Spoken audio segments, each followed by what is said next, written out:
7 friends. Thank you for being here today. Today I'm in a huge gathering of ancient ones, of cedar trees here in Bellacoola, BC. And it's after Christmas and we're heading into January in the new year, and I want to do a video about anxiety today. So thank you for being here today. So do you suffer from anxiety? How does anxiety impact you? What gifts are you robbed of when you have anxiety? How do you function when you have anxiety? How do you process your anxiety? Do you all of a sudden experience a rush of anxiety that can suffocate you and then you can barely function? Do you process your anxiety through depression, righteousness, blame? Or are you short-tempered? Do you find yourself easily impatient? Do you struggle to sit still? Are you worrying and not sure what you are worrying about? What am I worrying about? I don't know what I'm worrying about. Do you appear to be zoned out? Do you dream about screwing up? Do you procrastinate when you process anxiety? Do you have unprecedented joy, kindness, and fun when you feel with anxiety? Do you have a difficulty making eye contact with people? Do you struggle to make plans for the future? Do you want to leave an event early? Do you sweat when you get anxious? Do you struggle to leave the house? Do you constantly get shaky and scared? Do you have difficulty talking to random people or can't go near people? Do you have difficulty starting a new project? Do you fight, flight, or freeze when your entire being fills with anxiety? What is anxiety? This is what we're going to talk about today. We're going to talk about anxiety in depth today, Divine Ones. So let's talk about anxiety. One of the most invasive and insidious, intended to entrap, the most elusive problems that each and every one of you will face many times throughout your life. Let's talk and find ways to deal with the suffocating waves of anxiety, of your anxiety. Despite anxiety's intense frequency, it is often ignored, denied, pushed aside, never looked at, discredited, as not important or buried, and therefore it's insidious. It's invasive, and its elusiveness continues to be unchecked. You see, anxiety is so elusive. It is. It's very difficult to define anxiety. Anxiety is such a loose term. Anxiety has so many different aspects to it that it becomes one of the most difficult emotions with feelings of intention, worried thoughts, physical changes to define. Anxiety lacks a detailed, concise definition. Most people just dismiss anxiety as a loose term, as express it or cover it with the least words as possible. It's just anxiety. Nothing to worry about. Get over it. You see, most shy away or from confronting or encountering the mystery of anxiety that anxiety holds. It's just anxiety. I can't deal with anxiety right now. No time. Or I just keep busy. Or I'll just stay depressed because of my anxiety. Anxiety is so invasive because at first glance it appears to be nothing more than a necessary wrinkle in the hectic, fast-paced fabric clothing of your life. This is considered a necessary product of technological advance-driven world that we're in today. Phone, phone, phone. Everybody's on their phone, connected to phone, but disconnected to land. At the surface, anxiety appears to be no more than just an innocent as any rash, but when one looks deeper into anxiety and truly examines it, anxiety can be very serious and even deadly as viruses. Therefore, anxiety is so insidious because everyone, each of you, analyzing and understanding this feels at a varying rates, daily, weekly, monthly, throughout your year, throughout your life. And it comes without warning. It comes without like a silent fog or a mist that all of a sudden anxiety is all around you, suffocating you. I can't breathe, focus, or think, or talk. Anxiety seems to grab a hold of you and embrace you. And you shroud and you web clothed at times. Then anxiety out of nowhere seems to disappear as it came. I'm not feeling anxiety now. You see, anxiety becomes a web. It becomes a suffocating, choking web that can trip you up. It can debilitate you. It can even destroy you and your life. As you move into this exploration and into this development, your anxiety is going to increase. Divine Ones, the paradigm is shifting. Where the world used to create itself from the consensus of the past that creates the present through cause and effect, is shifting more and more. Your world will be created out of the future, where effects generate causes and where the future generates the present. You are seeing that your experts in the world are confounded by everything that's happening. You're seeing your experts say, this hasn't happened before. It shouldn't be doing this. It shouldn't be happening like this. If it followed the patterns, but it's not following the patterns of the consensus that were created out of the chronological cause and effect, it's now being replaced by quantum effect leading to causes. This decade is a decade where history comes to an end. Not that it stops being chronological, like I said, or it's the grip it's held upon you and upon the reality it's losing until it will let go. Your consensus are grappling with no maps, presidency with no clear laid rules about the function. Now that produces anxiety, that produces a certain type of insanity, that produces unchecked and increasing invasiveness, insidiousness, and elusiveness. There are several inputs and reasons why. First off, this year of awakening, anxiety increases, the Great Reset, well, the Great Awakening. When you wake up, that is why so many want to stay asleep. They fight to stay asleep. This is a monumental decade of change that is just a poetic label that we're attached to this year, 2020. No, it's truly a year that everyone, whether you're involved in the metaphysical or not, everyone is waking up a little bit or a lot of it. Waking up to the fact that there really is something going on in this dream, or it's going to be a nightmare, or a series of mediocrities. And in between, they're waking up to the control, to the rapid change, and the rising in the consensus world around them. As you wake up, as your eyes are opened up, and as your ears are open, and as your senses start rocking that fact, regardless if it is a dream or a nightmare, or a mediocrity, anxiety increases because it's unknown, because it is not being charted and it has not been done before. Anxiety increases as you wake up. That is why so many want to stay asleep. That's why so many don't want to deal with the feelings they're having, and the sensing in the world so rapidly and radically changing around them, where dreams and nightmares and mediocrity is manifesting more rapidly, more clearly in their own way as well. This is the most important decades of all of humanity. It is a decade of monumental change. You are seeing so much of it. Even the first half of the 1 year, a monumental change, more change and significant change will occur in the next 10 years than has ever occurred in 10 years before in your human existence and your human experiences. Most of you aren't ready for this.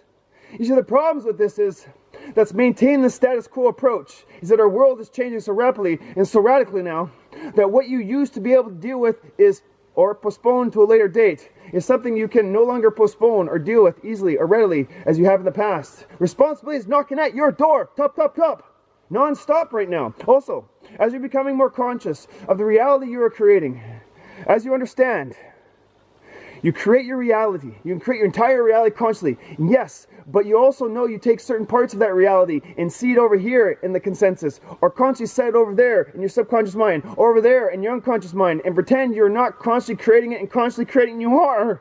As you're becoming more metaphysical, as you're becoming more spiritual, you're starting to take back your power. Okay, I create my reality personally and privately at home, outside of my home, and in my community, in my geography, in my nation, in my world. As I take back my power, as I take back these reality creations that I constantly are giving away.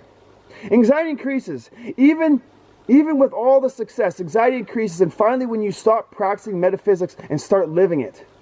When metaphysics is not just something you do once upon a time when you have some spare time, or when you're in the traffic and you want to listen to that thing in your car on the stereo, or when you get together with a few friends to do a healing circle. When metaphysical becomes more than an interest, it is a very interesting theory and philosophy, but it becomes a way of life. Let metaphysics become a way of your life. When you realize that it works, and ultimately it is the only thing that works and is the only solution you're going to find is going to come through your metaphysics and your spirituality. That is when you're no longer a practicing metaphysicist, but you are a living metaphysicist. As you do that, as you make the transition ever so slowly, as you rapidly, your anxiety levels will increase, because that is a part of the package. In this time, when you have been able to postpone, been able to handle by nook and cranny your anxiety, as we move into a monumental decade, as you wake up, as you redefine the self, as you move into the exploration and onto this development, your anxiety is going to increase. Anxiety is increasing at an exponential rate. You see, with this rapidly changing world of yours, anxiety is increasing exponentially. It increases, it doubles, it's important, it's serious. I know it's exponential serious. It's important to take a moment and to think and feel what exponential means in terms of an actual application. Exponential, rising and increasing and expanding at a steady rate or even at a rapid rate. Let us take a hypothetical example here. Let us take a favorite pond or your favorite lake you love to go to get away from. In all that sense, you hear that this favorite lake of yours is being covered by a slimy moss, like a green seaweed, and the water is drying up at an exponential rate. Within 30 days, the entire lake will be dried up. and what was left suffocated in green slime. On the first day there is some stuff over there and some over there a little bit. The water level is slowly decreasing, nothing much. The second day it doubles, but still not really concerned. Third, fourth, fifth day increases, but by the 29th day only one half the lake is covered and drying up. But on the 30th day the lake is gone. That's what exponential means, doubling at a multiple rate. Now you could take a hypothetical example here. Do you have a favorite spot you like to go to in nature or in your community? Have you noticed an exponential increase in invasive species such as invasive weeds or fungus throughout your favorite spot? Like some of my creeks or Japanese knotwood. You see, as anxiety is increasing at an exponential rate, is it your first day, second day, 12th day, or is it your 29th day? When anxiety is only half of the problem in your life, but tomorrow it's all of your problems. How many do you understand that? Even though you may only be on the first or second or third day on this exponential increase, before you know it, you'll be on the figurative, imaginary, illusionary 29 leading to the 30th day. Many conclude that they would rather not deal with anxiety. And they would rather not never deal with anxiety, that's for sure. Most say, why bother? I haven't been dealing with it. I guess something like this that has been with me all my life. I have been dealing with this anxiety this far. I've been doing it all right, so haven't I? Others say, in that sense, I know I have a problem, but I have so much more serious issues. I got many more important things to deal with right now. When I have my problems in hand and more manageable, then maybe I'll get around to doing this thing called anxiety. Whichever most decide, anxiety should be left undisturbed or postponed to a later date. So let's look at how you're doing your anxiety. What do you do, or how do you process your anxiety? When all of a sudden you get a rush of anxiety that suffocates you, then puts you in a state of mind and being where you can barely function. You see, the important thing when anxiety hits, or one wants to escape the web of anxiety, how do you escape the web of anxiety? Let's look at how do you do your anxiety. How do you do it? How do you play it out when anxiety hits? How do you express it? How do you show it? How do you know to feel anxiety? You see, with the things like anger, there is only a couple of ways you yell or you become silent or express guilt, anger. And you can tell that as an angry person. Hurt also has a few ways of expressing. Guilt has a purge and a purifying with guilt. But anxiety has a broad range of aspects. Ways you do it. The ways you do your anxiety. You need to escape. To know your way. Maybe not every possible way, but your way of doing and processing anxiety. We couldn't possibly list them all here today. Of all the hundreds of ways to express anxiety, there is a variation on the theme you have managed to find, but there's a certain common denominators. There are certain consistent ways in which most people do their anxiety. The thing about when you do your anxiety is what you're doing isn't real. It's the expression of anxiety. What we mean is this is one example that some of you do with your anxiety is by doing martyrhood reactions. You do martyrhood. You feel unappreciated, misunderstood, the smallest issue, somebody did not pay attention to you or attended to your needs, for they forgot about you. They left you, they abandoned you, they overlooked you, and they feel like maybe I'm invisible. Nobody sees me, nobody cares, I'm just another person, another number, and finally nobody appreciates me. Even down in this lousy glass of water, no one will refill my glass. They refill theirs, but not mine. Poor, poor, poor me. No one sees me. That's how unappreciated I am. I'm totally misunderstood. Did you see the way they looked at me? I can tell by their blank face that they're totally misunderstood. It's a hopeless and helpless situation. Nobody gets me. Nobody wants to understand me. Nothing can be done. Give it up. Forget it. I might as well just quit now. Wrap it up. Why bother? No one sees me anyways. My life is over. I might as well just lie down, roll over, and stay right here. Shoot me now. Get over with. Who cares about me? And what can I do to offer? I'm so unappreciated and so misunderstood. Poor, poor, poor, poor me. Now you're not really feeling martyrhood as a martyr would. You're doing martyrhood. You see, what's really going on here is you're feeling anxious. What you're feeling, you're misunderstood about. That's not going to get you anywhere. Let's look at who you're trying to punish. That's not what's going on here. Processing martyrhood isn't going to do it. But it looks like it, with an intention purpose, this is a martyr. No, this is how you do your anxiety. I become a martyr when I feel anxiety. Another way is those of you who fight, you pick a fight. And you're picking a fight with people around you, people you know, and people you don't know, just picking a fight. Maybe you have a meeting in 10 minutes, but you call them to tell them what they did wrong. You could have waited till after the meeting, but no, you have to tell them and fight with them right now, because that is how I do my anxiety. Anxiety triggers my righteousness, my unhealthy anger. Then another person sucks it in, and then they start fighting with you too, both dropping to the resonance of bickering and fighting. Now, if you talk to them later on in the day, you may go, what are we fighting about again? We don't even know what we're fighting about anymore. Can't even remember. You spend the morning and afternoon fighting, and we don't even know what it's all about, except for the mess everywhere from the fight, the emotional and mental wounds, the trust that was broken, and the love that has been damaged. But no one can remember, because it was us feeling anxious and then acting and playing it out from the resonance of anxiety. Fighting is the way many of you do it. Express your anxiety through fighting. Others of you do it by worry. Do you ever find yourself worrying and you're not sure what you're worrying about? You just keep worrying.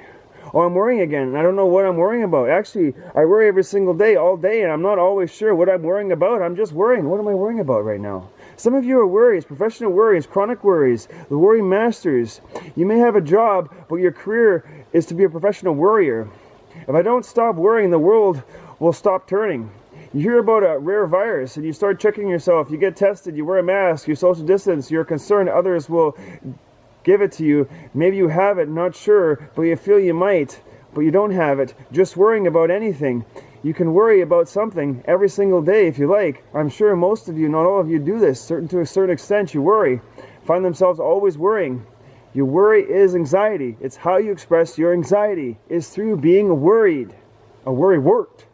Now, there is my worry at a different pace, but the worry list, the things that I worry about, and I go down the list almost every single day. I have to worry. It's my duty. It's my obligation. If I don't worry, God goddess will know this, will strike me down. I've got to worry.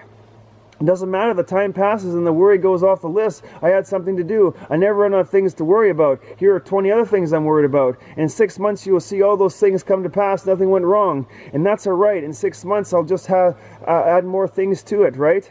Chronologically. More to my list. I'm afraid of what is going to happen next Saturday night. The following Monday comes. Yes, I'm afraid. I keep adding to my list, and I worry. That's how I do my anxiety. Oh, please, I hope everything works out. Worry. The worry is anxiety. It's how you express your anxiety, is through worrying.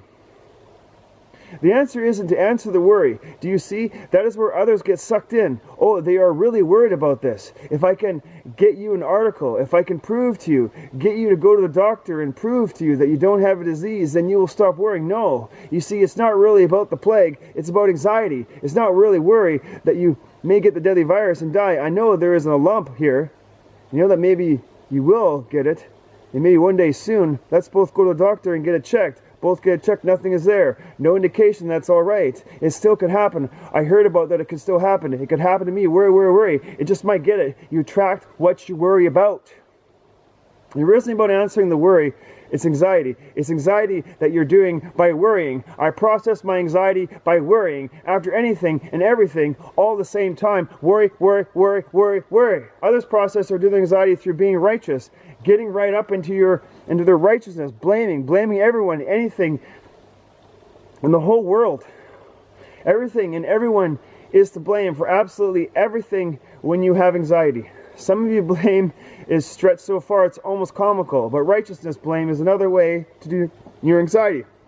Some of you find yourself, for no reason, reeling up blame, just looking for someone or something to blame. Even if you're not the one that started the issue in the first place, that triggered the anxiety in you, you will never apologize, but instead be stuck on, it's not me, it's you. You're the problem. I'm sure you know parents like this ones who always say it's the kids' problems, not the adults' problems. Or it's the relationship with your end when there's fighting, when no one apologizes or take responsibility, but instead the righteous anger, guilt-tripping, blaming comes up. It's your fault. If it hadn't been for you, you're always angry. You started. You don't care about me. You're always fighting with me. You don't care about me. Blah, blah, blah, blah, blah, blah, blah, blah. Or at the same time, we are building up into our righteous blame, looking for someone to feel superior to put down in some capacity ridiculous, right? Or ridicule, to shred emotionally, just for the fun of it, or for the joy of it, or just because, in that sense, hate yourself after. Oh my God, what have I done? Oh, my anxiety, I know I caused it, but my righteous blame is my switch when anxiety is fully charged. Running anxiety is through by doing righteousness, and by doing blame, that's another way, or others, they do their anxiety.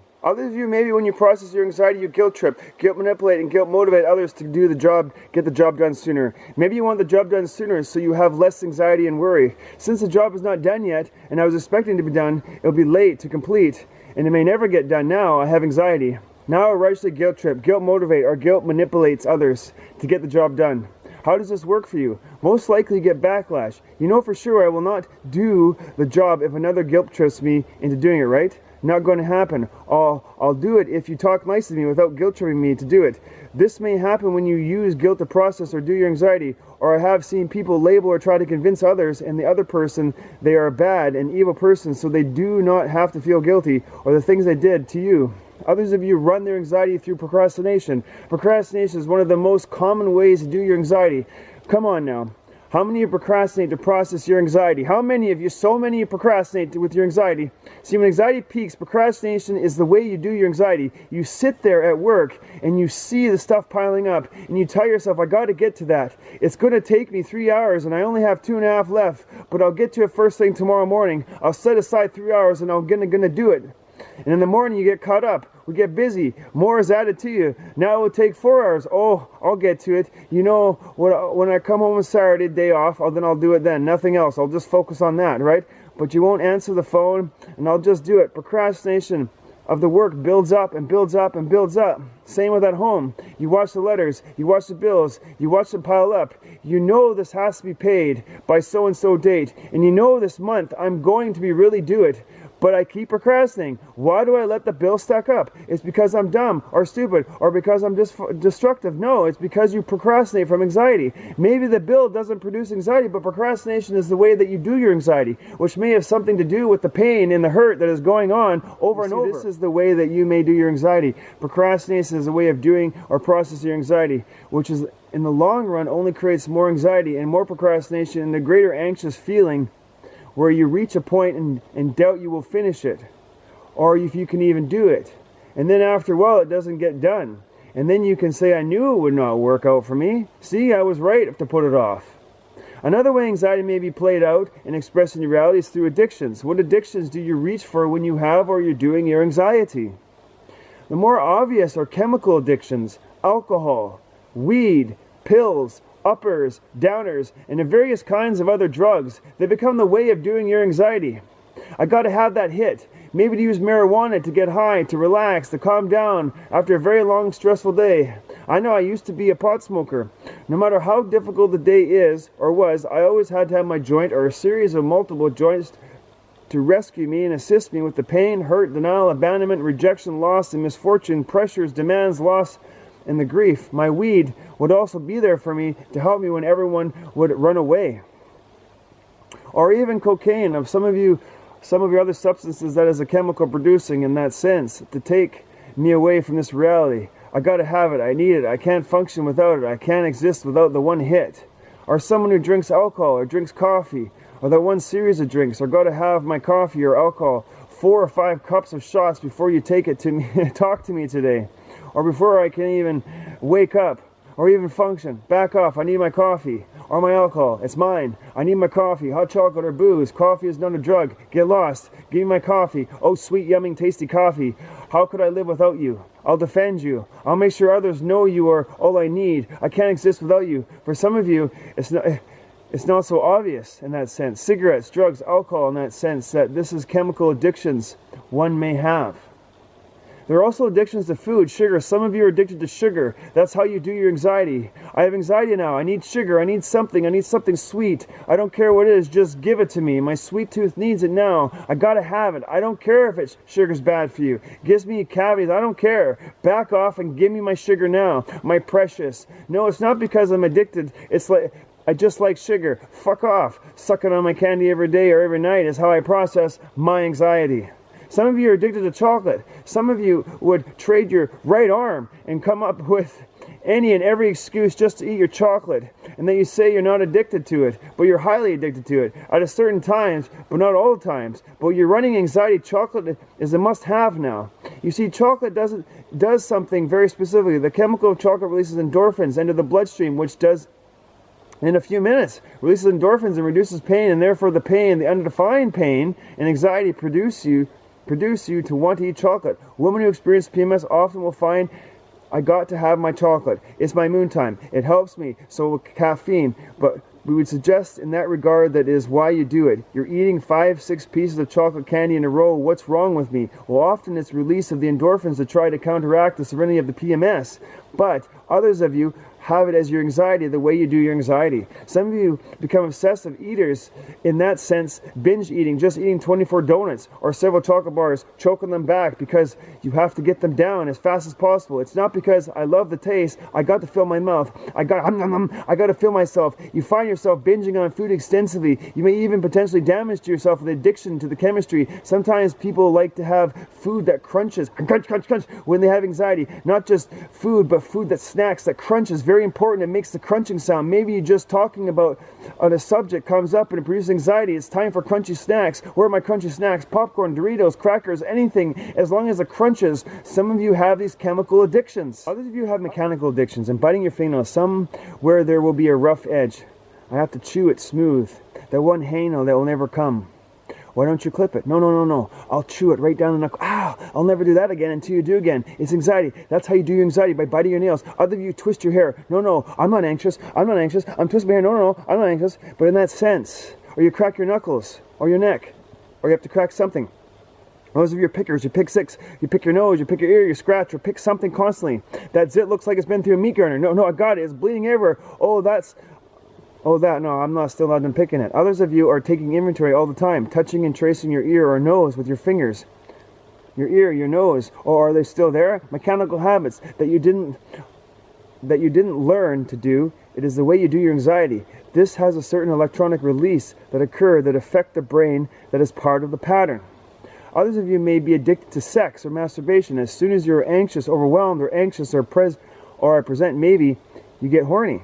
I need sex or masturbation to process your anxiety. Maybe you have to watch porn and multiple images of videos or for hours just to calm yourself down. Just the process of sex and masturbation calms down the process of your anxiety. Maybe you're addicted to the chemical releases or the hormones in your brain and the body and the mechanical of touching yourself.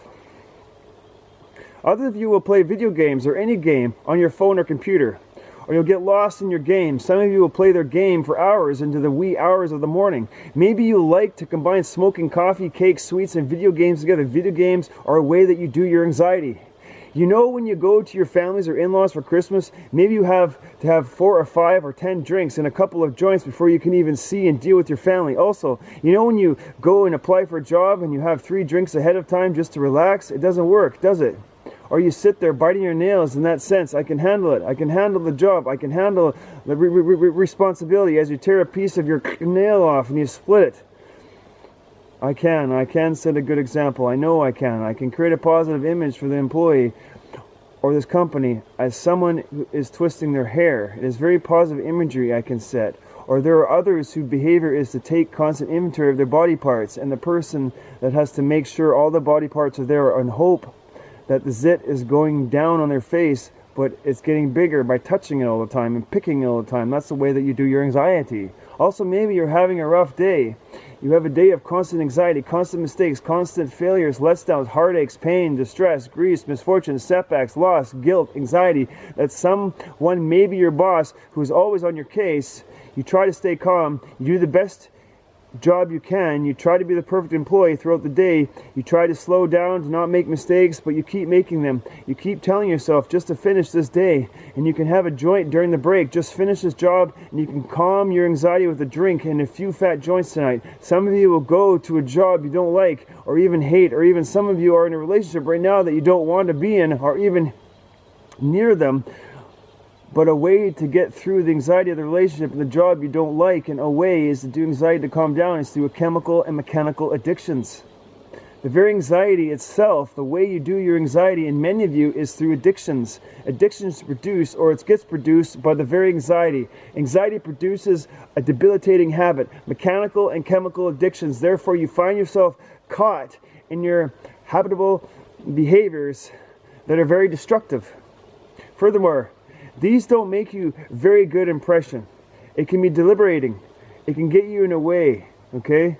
Get in your way. Anxiety produces these kinds of behaviors. Another way that anxiety may be played out and expressed in reality that is often missed by most is unprecedented happiness, fun, joy, and kindness. You see, most of you don't know how to have fun. The true primary reason for your existence is to learn to have fun and to constantly create success. Everything I have been writing over the past years is to constantly create that. Is it that the fun part is too scary? Is it far too frightening? Or how can I have fun for an evening? Sure, right? For a weekend or a 2-week vacation. But every day you see many of you get scared. You mean I have to have fun Monday to Friday too? But when will it hit the fan and not be fun anymore? When will it all fall apart? What am I missing? What am I not seeing? What is the blind spot? Where am I not paying attention? What is so obvious I could get a hammer in me right and a stake in the ground? Something has to go wrong if I just have fun. What you often do is break that anxiety by screwing up, by heading back into your ego, heading back into your martyr, becoming a child, becoming an adolescent, and screwing up your reality because they can't. Of course, function in the adult world. You know it, and therefore guarantee it's a way to break the anxiety of unprecedented fun or happiness or joy. To do it, day after day, produce anxiety because there are no maps, there is no rules. You know how to deal with failure. You know how to deal with disappointment. You have learned your whole life. You have experienced setbacks, disappointment, hard times, failures, letdowns, hiccups, etc. over and over and over again. You're very good at that, but not so good at the fun part, not so good with the joy part, not so good with the happiness part. That's not a criticism, that is an observation you need to make for yourself. More and more of you are finding yourself confronting these anxiety-producing phenomenon, unprecedented fun, unprecedented happiness, unprecedented joy. It's like watching one of those terrifying movies. The monster is going to get her. A big ugly monster of problems is going to get her. Of course. She has to wander around the basement, decide rather than going out of the house, oh, I think I'll explore it. Instead of heading out of the front door, beelining for the road. No, I think I'll back into my room. Or I'll look in every closet. At a certain point, it builds. The tension builds. You want the monster to get her so bad. You start talking to her. You stupid. Not that way. That's a movie, remember? Right. She is still stupid. I wouldn't do that. Then you get angry. If she gets it, she deserves it. Then finally, would you do the same in your own reality? You're having fun. When will the monster get you? Often you will find yourself feeling that when it does get you, a sense of relief comes over you. At least I know it's going to get me now. At least I know what to do because there are maps, rules, and regulations of disappointment, setbacks, and letdowns, but not for precedent continuous happiness, joy, and fun. Even your own personalities, alright? I'll go into this victim, blamer, struggler, and martyr sometimes. Okay, I get weird, I get frustrated, I get easily annoyed, I get freaky, and I get childish in that sense, but I can put up with myself anyways. Life is going to end, and I'll be done with it then. It will probably take me that long to heal and fix this life anyways. What's the point? Right. But what if you can live for another 200 more years? You have to put up with yourself for another 150 years. That can be a tremendous amount of anxiety. Let's say you have this friend that whines, oh so negative all the time. Maybe you're like, it's alright, I can do it, I can put up with it. But all of a sudden, when you're all confronted with it for another 100 years or 200 years of living with it, or sure you want to put up with this complaining self-pity friend. Usually when someone plays self-pity, one will do whatever they can to get them out of their hair. That produces anxiety. You see, unprecedented fun, unprecedented happiness, and unprecedented kindness and joy produce exponential anxiety. Not because everything is going wrong, but because everything is going good and right in your life. Others of you do your anxiety not so much in the sense of worry, but instead going into depression, the worst of them. You see, depression is one of the most dangerous and suffocating ways to process anxiety, but that is how some of you do your anxiety. Depression is a word that is thrown around. When you feel down, out of sort, off-centered, people will say, I'm depressed. But those of you that are honestly depressed know that is not depression. Depression is an emptying, hollowing, degutting experience in that sensing. This is because real depression totally takes the life force, knocks the wind out of you, and lays you flat. We would suggest those that are honestly depressed really can't see a reason to get out of bed in the morning, or can't see a reason to get dressed, or can't see a reason to leave the bedroom, or can't see a reason to eat healthy, or can't see a reason to go on in life. In that sensing. They try, they really do. They look for a reason, they get up and go on.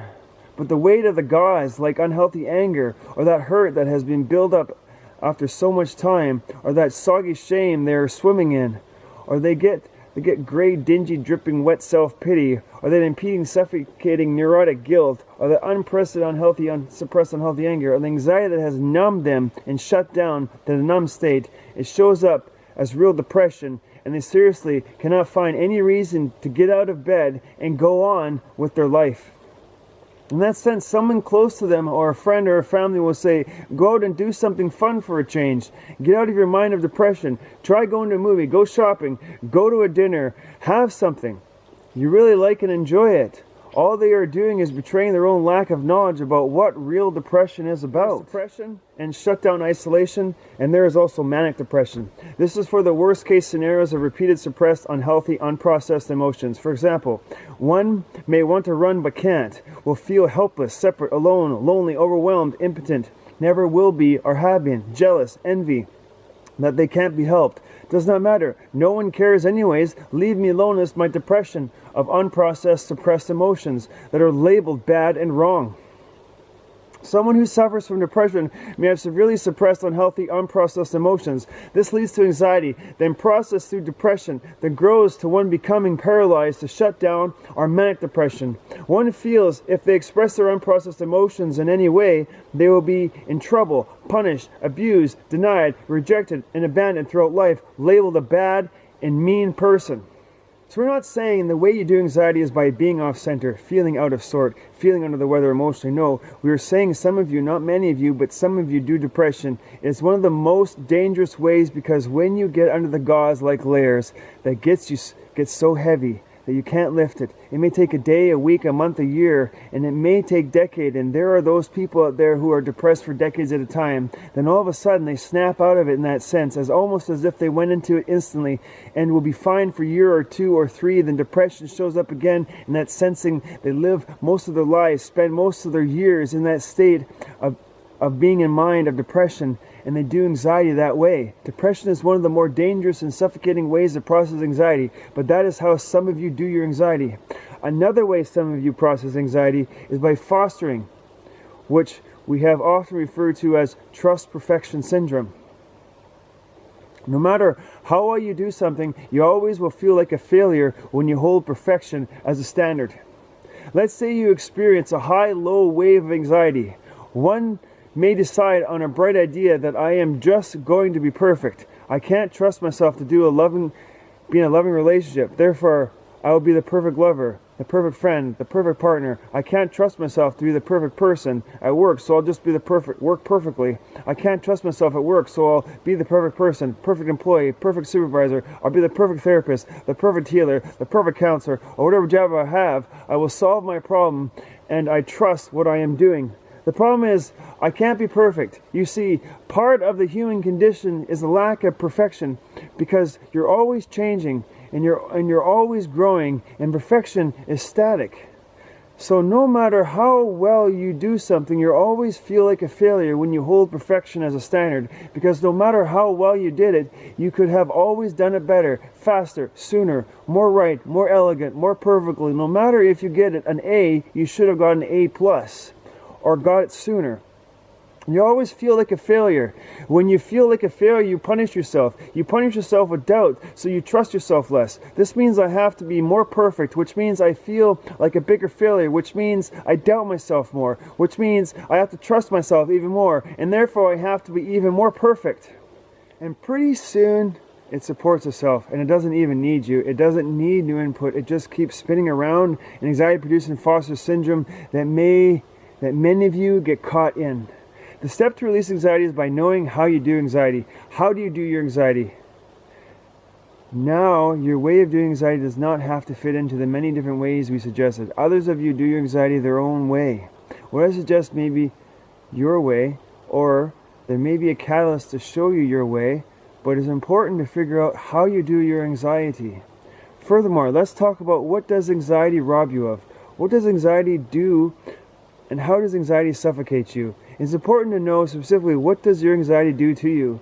How specifically does your anxiety suffocate you? How does anxiety choke you? How does anxiety create you to give up? Those that are frozen anxiety is pretty obvious. Those that are stuttering, stunted, can't get across the room, can't leave the house, shaky, scared, can't do eye contact, can't talk to random people, can't go near people, can't start a new project, paralyzing, stuck, hide. Most of you may not be this way, but for some of you, it's not that overt or concealed. Some of you are sophisticated. Lots of you have learned, changed, and grew up, and lots of you are different people than many. Metaphysics works in realigning you and healing anxiety. You're different people than you used to be. Some of you are not paralyzed by anxiety. Many of you are suffocated by it, but you're not paralyzed by it. Every drop of unprocessed emotions from ourselves or others we carry shuts us down on the spiritual, mental, physical, and emotional levels. Suffocating anxiety robs and blocks you of your innate human gifts, the gifts of perception, to think, the gifts to feel, the gift to need, want, desire, and prefer, and know what those needs are, to imagine, give, and receive, and to heal your own self and others. Basically, your gifts of healing and sensing are robbed of you and then buried. Why can't I heal anymore? Why can't I access my inner knowledge and wisdom? Why can't I access my innate abilities? Why can't I access my gifts? Why can't I access my spiritual powers? Suppressed, unhealed emotions you may now carry buries your innate healing abilities if you let it. Anxiety robs you of these. Okay? Anxiety keeps you in from thinking, and when you're riddled with and suffocating by anxiety, you truly cannot think. I cannot think of what to do. I cannot come up with an idea. I don't have an opinion. I can't think clearly. Why can't I think? I don't have an evaluation. I can't discern. You're not just making it up. You're not just playing a game or to get someone else to do it for you. When your anxiety, it blocks you and it clots your creative energy, so your ability to think is blocked. Also, when you have anxiety, you will not be able to access your higher conscious thought for new ideas. Then with anxiety, you're not having this gift as part of your humanness. What anxiety can do is rob you of your imagination, your ability to imagine. It gets blocked. Some of you experience this quite pragmatically. Week in meditation time, all of a sudden you anticipate you're going to screw up severely, or you're going to meditate, but you're so petrified by your own anxiety that you just can't visualize. Some of you can imagine the worst thing happening over and over and over again. But what about imagining the best thing possible? That is why we use so much imaginary and visual techniques in visualization meditation. Rather than just saying relax and go into the underworld to go meet your higher self and talk for a while, and when you're done, come back. That's just too simple. I like to use lengthy, in-depth, super detailed meditations and private healings to really get into it. We use detailed because we know anxiety robs you of your own imagination. So we want to guide that imaginary for you, with you, so you can plant and grow what your anxiety takes away. There is a walk in the woods, then there is a walk each step in the moist moth, like branches crack and little dewdrops fall from the long grass, hitting and dampening my pants. I looked up and saw mist lifting from the trees. As the morning sun magically rays warm the cool earth soil, the detail is important, especially if you know your anxiety has robbed you. Therefore, people will say in meditation with me, I have never visualized that well in my life. I have never had a deep and wonderful experience ever in my life. Right, because we have bypassed your anxiety by giving you the guided meditation and a lot of energy too.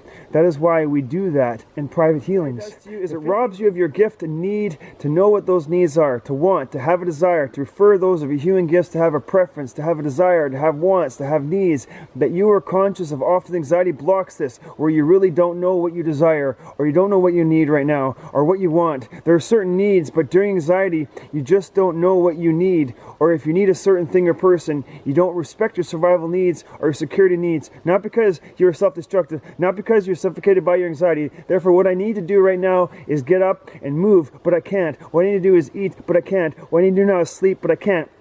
Most of us suffer that sense of insomnia where you're awake all the time and you know you need to sleep, but you can't. Your anxiety is robbing you of your survival need to sleep, to eat, to function properly, or do survival-oriented things. You don't know what you desire. Those of you that have been at different degrees of anxiety, if you ask someone, what do you want? They usually say, I don't know.